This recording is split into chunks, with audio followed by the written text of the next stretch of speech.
Bonjour, monsieur K. Bonjour, mon commandant. Mettez-le au repos. Aujourd'hui, nous avons une opération de sécurisation. Oui, chef. ndax arme blanche yi bari na ci biir dëkk bi. jam gauche jam droite dafa war a jeex. Oui, chef. Nous sommes assermentés ñun ñoo war a gérer sécurité réew mi bu leen dóor kenn bu leen saaga kenn mais ku ngeen gis mu yor bu arme blanche na ngeen ma ko andil. ñu teg ko ci yoon. xam ngeen li leen jàngal kon na ngeen ko pratiquer dégg nga li ma leen wax prépare la ñu waat sur le terrain.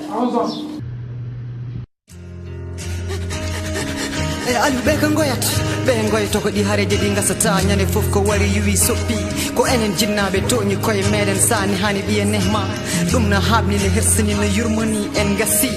yoni noon yoni noon yoni noon yoni lelen jasije ɗe yoni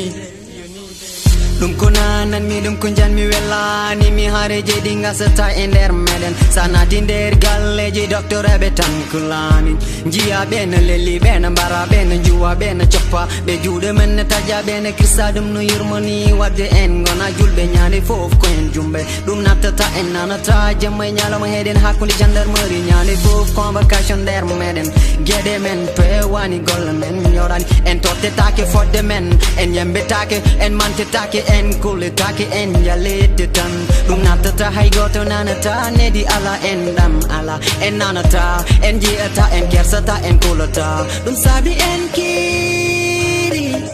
yontiɗinen pamen ganden koye meɗen tinnoɗen en sukaɓe meɗen lelen jasire men saabi Allah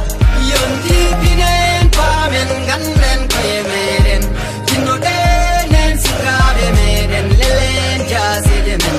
saabi Allah min kaali min gulle min looki to pinal woni ñande fof ko wari kaari soppi kaari bone laɓi jasiru fiji jam heɗen puyi jormoni kaadi gonnagoragu mbaɗalim sita ɓoyangura kaso duuɓi sappo jamboragal hanki yaade sambo gellajo jeegi alburi dari mabɓe yo haɗa noppi ma wasanade ɓernde ma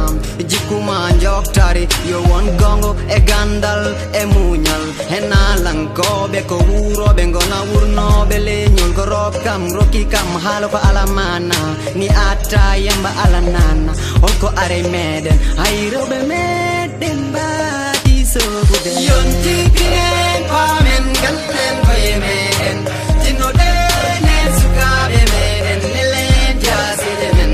saabi Allah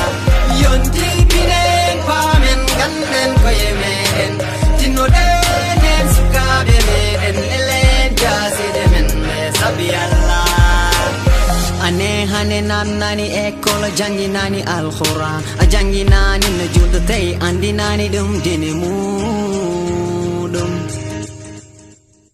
mbiɗa ɗum komin tottumangue won leski jogoki kala memɗomo soppo ɗum mami yeyge mi waɗat hen ɗum ko majjeri haɗa yolo ɓesgu maɗa yontiɗinen pamen ganden koye meɗen tinnoɗen en sukaɓe meɗen lelen jaside men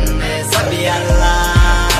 yontiɗinen pamen ganden koye meɗen tinnoɗen en sukaɓe meɗen lelen jaside men saabi Allah yontiɗinen pamen ganden koye meɗen tinnoɗen en sukaɓe meɗen lelen jaside men saabi Allah